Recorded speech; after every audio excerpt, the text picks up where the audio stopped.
पूर्वजा जयतु जयतु संतति। जयतु जयतु संतति। बोले श्री भाष्यकार रामानुज स्वामी जी महाराज जय।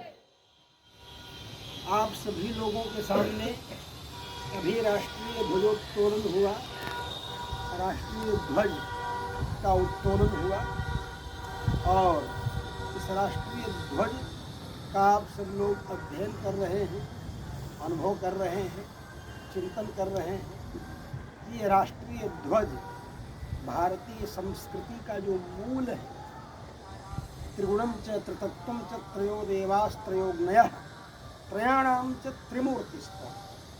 तो ये तीन का जो स्वरूप है, जिसमें मध्य में भगवान विष्णु शुक्लांबरधरम विष्णु शशिवर्णम चतुर्भुजम, शशि के समान वर्ण है ना उनका, तो बीच में जो चिन्ह है, सफ़ेद रंग है झंडे में, वो शशि के समान धवल है, वो भगवान विष्णु का स्वरूप है।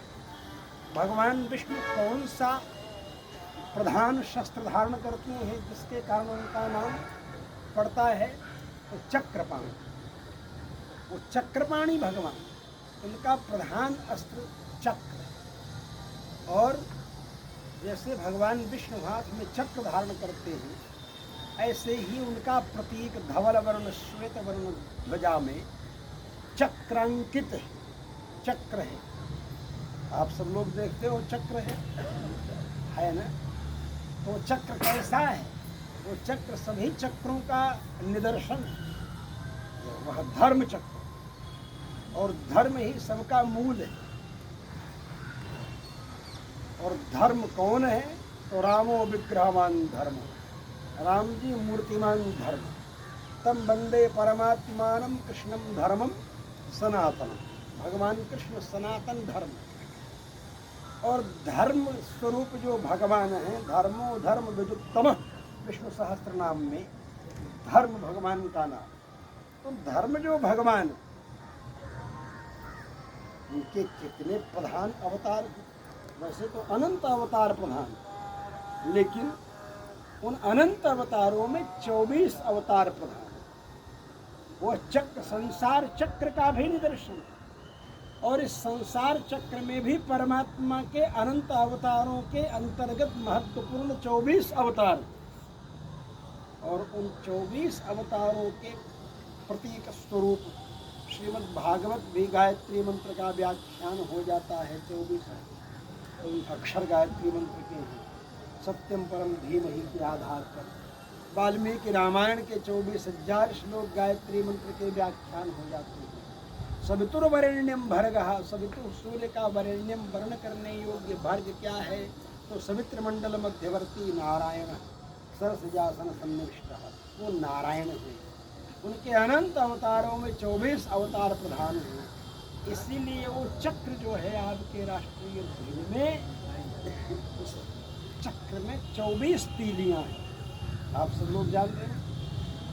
अब भगवान के मस्तक पर क्या चढ़ाते हैं हम? तो केसर, मलयागिर चंदन में मिला करके केसर, तो केसर मस्तक पर चढ़ाते हैं। तो केसर केसरिया रंग है ऊपर, आप समझ रहे हैं ना, केसरिया रंग है ना ऊपर। तो भगवान के मस्तक, भगवान विष्णु का स्वरूप और सुदर्शन चक्र, अरे तो सुदर्शन काला परमेश्वरी का सुदर्शन चक्र भगवान का स्वरूप है, भगवान स्वयं है, धवल वर्ण में, तिरंगे झंडे में। और उनके मस्तक पर, उनके ऊपर क्या लगा है? भगवान रंग, वो क्या है? केसरिया रंग है, केसर का है, चंदन का मिला हुआ रंग है। और उनके पैरों में हरी हरी तुलसी चढ़ी हुई है।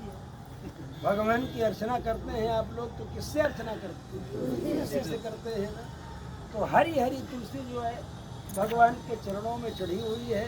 भगवान चक्र धारण करके धवल वर्ण में मध्य में सात्विक स्वरूप में विराजमान है, और मस्तक में उनके ऊपर मलयागिर चंदन केसरिया कश्मीर केसर स्तोम कडारा स्निग्धरोचिषः ललाटे काश्मीरम। आप सब लोग भगवती का भी ध्यान करते हुए अनुसंधान करते हैं।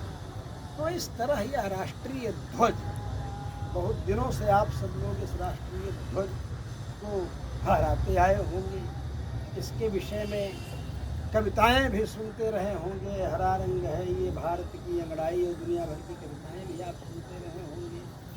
लेकिन चूंकि समग्र भारतवर्ष ही नहीं, सारा विश्व, सारा ब्रह्मांड,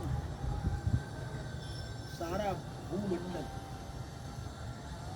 ये सनातन धर्म में आया। इस भूमंडल को सुरक्षित जो करेगा वही मालिक होगा।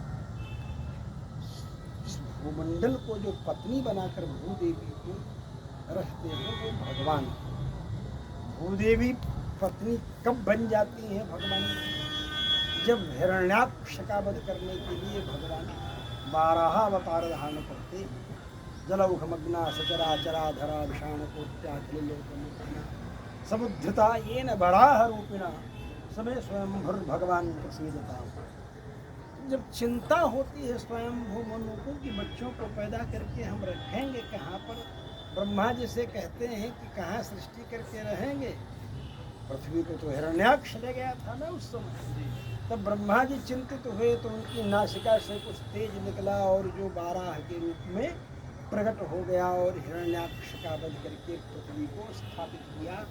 तो सारी की सारी पृथ्वी मनु महाराज जी की चिंता के कारण प्रकट हुई ना।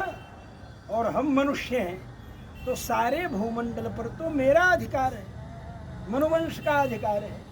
मनुवंश की परंपरा में इक्ष्वाकु वंश प्रभो रामो नाम जनिश्रुतः भगवान राम हुए। और वो जब किष्किंधा में गए तो किष्किंधा में बाली ने कहा कि विषय वापुरे वापी यदा पापम समाचरे, अगर आपके विषय माने राज्य में